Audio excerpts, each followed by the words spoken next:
basketball season is over. We're here to talk football. Last week, it was a very slow week for LSU football as they had an off week. Brian Kelly gave them the off week because last week was spring break for LSU, and he wanted his players to enjoy themselves for spring break, and then Monday they didn't have practice because it's the first day after spring break.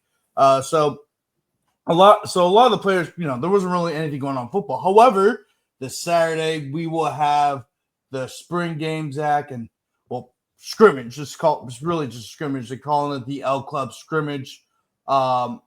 Scrimmage, and we don't even know. I mean, the spring game really has been a glorified scrimmage the past 2 years. Now they're just saying, yeah, it's a scrimmage. I mean, but it's gonna be a very exciting event, Zach, just because it's gonna be a lot of fan interaction at Tiger Stadium. Of course, fans will get a chance to come on the field and get the players to sign the autographs. Of course, you get to take a picture of PK. Something that we haven't seen LSU do in the past, really, to be this interactive, and I think is a good thing, just given the amount of expectations that are on this team going the fall, considering what they brought into the transfer portal, and just year two, Garrett Nussmeier, and all these different things, Zach. But your overall thoughts about what to expect this weekend.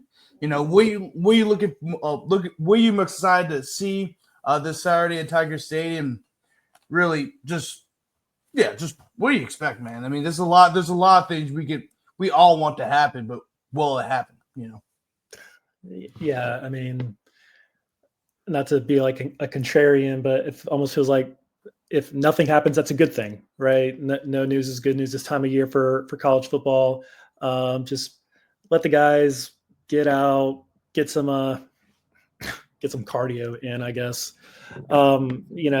Spring games, not just at LSU, they just don't really mean anything anymore. I mean, I remember being in Tiger Band the spring game when Zach Mettenberger took over the starting job from Jordan Jefferson and Jarrett Lee, and that was a really crowded place, Tiger Stadium that Saturday.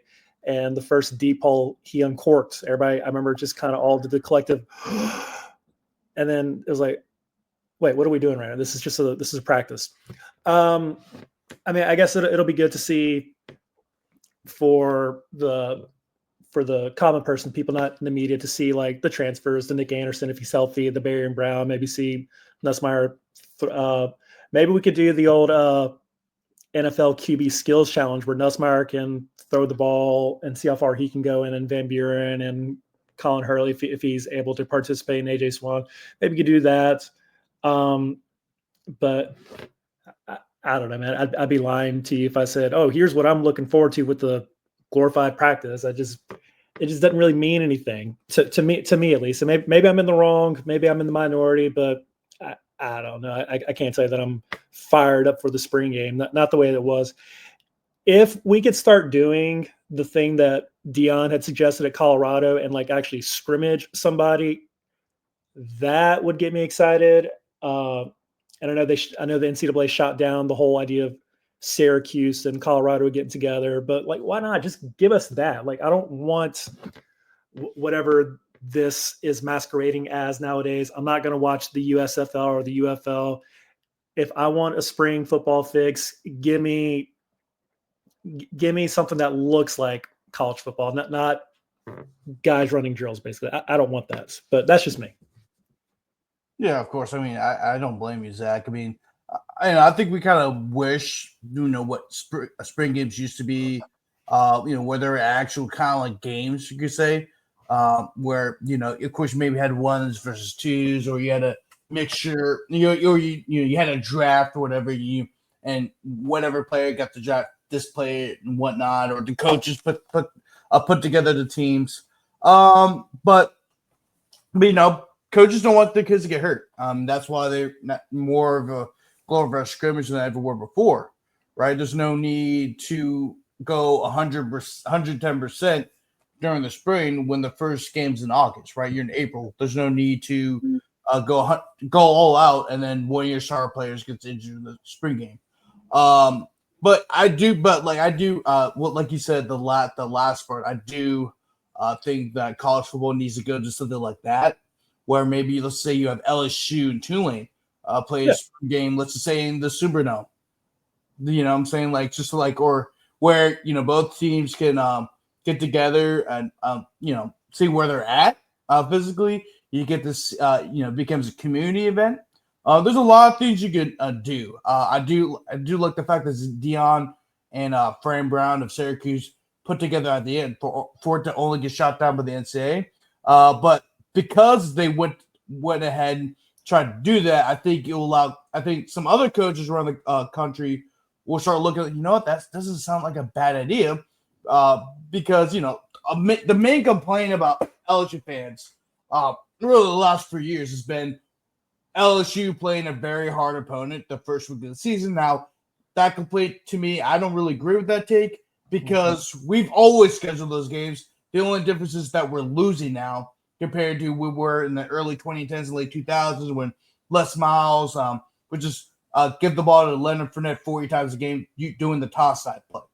You know what I'm saying? So, I mean, I just feel like that's one. I think when you bring that factor in, well, let's say LSU gets to the scrimmage against I don't know, Houston or Texas Tech for a spring game, or maybe like half a. I don't know how you would do it. I think that will let you know where this team's truly at, because when one team scrimmages against each other, let's say the one scrimmage against the twos, or they all know each other, they all know their weaknesses, so it's not really like a it's not really like anything. I mean, I think you can learn maybe a few things. Maybe you can see where who's better than the other guy on that team. You get to see maybe this guy is definitely a starter, while this battle is definitely still neck and neck. I think that's what the spring games are meant for. But you're not really going to learn anything about this team until the first game of the season next year against Clemson. This year against Clemson. That's where you really get to see where this team is at. Have they really taken the next step into becoming an elite program? Because Clemson will be a top 10 team. Like, that's a given. And if you don't win that game, I know right now the schedule doesn't look that hard, but it's always hard to win games, especially in the SEC. And we learned that last year at Alabama. I know they lost against Tennessee and they lost against Tennessee and they lost against somebody else. It was who they lost. It was besides Oklahoma. I was going to bring up Oklahoma, but Vanderbilt, yeah, like Vanderbilt and Oklahoma, like they lost against both, and that was the first time Vanderbilt even beating a number one team in this entire school history, and that program's been around forever. So it's always hard to win games in the SEC. So if you lose against Clemson, like, it's not guaranteed that you're going to win out and make the playoff. I think that has to be said. But kind of going back to the spring game. I just think that maybe scrimmaging a team like Houston or a team like Texas Tech or Southern Miss or even Tulane will let you know where this team is kind of at and what you need to work on until, let's say, you play a team like Clemson. But why couldn't they do like what the NFL is starting to do and start doing like those joint scrimmages the way training camp is starting to go? That's what Syracuse and Colorado are proposing. That's exactly what they're proposing. Exactly. It doesn't have to build to an actual game, but why not bring insert school here for a weekend and just scrimmage it like practice? I don't know, but I think there's a solution. I think they can figure it out, especially if. I think there's going to be a breakaway with football between the haves and the have-nots. If that happens, I think you could absolutely arrange some type of NFL type of scrimmage in March or April or whenever. I mean, you're already the NFL's developmental league as is already, so why not just take that next step into being that? Yeah, definitely. And there's a I think that's exactly what's like. College football has always been a professional sport. Like, I always say this, like, for people to say, well, it's an amateur sport, blah, blah, blah. It's like they were paying players under the table forever. The NCAA was always making billions of dollars for a good little while. It's always been a professional sport. I don't know why people are complaining about what it used to be, when what it used to be was all the money that's going to players now, that's what was happening back then, except it was going under the table and it was considered against the law. Oh, again, not against the law, against the rules. However, the NCAA judged teams differently depending on who they were, which is why some teams like Alabama and Texas and different programs like that usually got away with it. While if let's just say you were Tulane or your SMU, that was a huge no-no, which is why the Supreme Court struck down, hey, you got to allow the players to make money off the name, image, and likeness. Because there was not only was it fair to the players, because they're the reasons why you made billions upon billions of dollars, but then also you treat schools differently from one another, depending on what their status is in terms of college sports. But that's here and there. Zach, I want to go over these three things real quick. And these are three things that I really want to see in the spring game, which is I want to see the running game be utilized. Let's see what this running game, we're talking about the offensive line and the running backs, go up, how they go up against this front seven. That's supposed to be one of the more improved units across college football. Last year, the front seven I thought was really good. I know they struggled against, let's say the hypothetical running quarterback.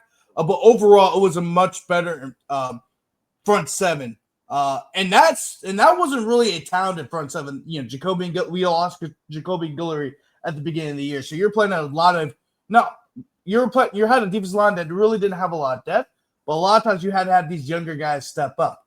But now all those younger guys that played last year are back. Your edge rushers are amazing. Of course, your linebacker core is really good. Blake Baker has always done a great job with the players he has coached, not only at LSU, but at Missouri and Miami and where other places he's been at.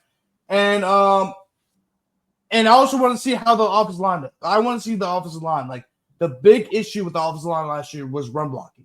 And that was with Will Campbell and Emory Jones. They're excellent pass blockers. They're one of the best pass blocking units in the country, and that's not even close. However, they struggled in the run game. I really want to see this young offensive line step up and grab the bull by its horns and start pushing the defensive line back. You have to see that. And also, I want to see Harlan Barry get some reps too. Because Caleb Jackson really struggled last year. And so, yeah, of course, you want to see Caleb Jackson improve and hopefully bounce back from the tough year he had last year. But I really want to see Harlan Barry get some reps, see what he can do. Because we need somebody else to contribute other than Kane Durham, right? You can't just have one running back. You have to have multiple. And LSU's won games when you had multiple running backs. The second thing I want to see is the safeties. I want to see the safeties play well. They've often been dubbed the weakest link on this defense. Kind of similar to what happened last year with the defensive line. The defensive line was deemed the weakest link on this LSU team, let alone the defense. And they ended up being one of the biggest reasons why LSU was able to beat 9-4 last year, right? I mean, it's true. They just lacked the depth. They just lacked the depth. That was their only issue. But also, a lot of these underclassmen that are safe, all of the underclassmen safeties have really stepped up over the spring. Joel Rogers, Javian Toviano, Deshaun Spears, all these different guys have done well. Also want to see what Marcus Cooley's all about. Of course, Jardine Gilbert's going to be out for the spring. He won't be back to the fall. But you really want to see the safeties go out and play some football and be successful at it, right? Like, I think the safety position has been the most underwhelming position in LSU's team the last who knows how long. And I think LSU fans are really excited to see someone not named Sage Ryan and Major Burns at safety. I think that they're waiting to see some new faces, which is something that LSU really desperately needed, because the only reason why Sage Ryan and Major Spears are still starting is because they really had nobody else. And then also the third thing I want to see is the wide receivers versus the DBs. The wide receivers, this receiving core is reloaded. Barry and Brown. I know Nick Anderson really hasn't participated much because I think they're trying to take their time with him, because remember he tore his ACL last year. So he's maybe, sometimes your rehab looks different from others, right? So they're trying to take the time with him. But Xavier Thomas has looked awesome. Chris Hilton has looked extremely healthy all throughout the spring. Aaron Anderson, the leading receiver from last year's team. And then, of course, Kyle Parker is 100% healthy as well. Destin Hill has been balling out since transfer from Florida State. You really want to see this receiver. I think this receiving core won't miss a beat, and actually, I think it may get better. And also, you add in the fact Trey Green and Bauer Sharp.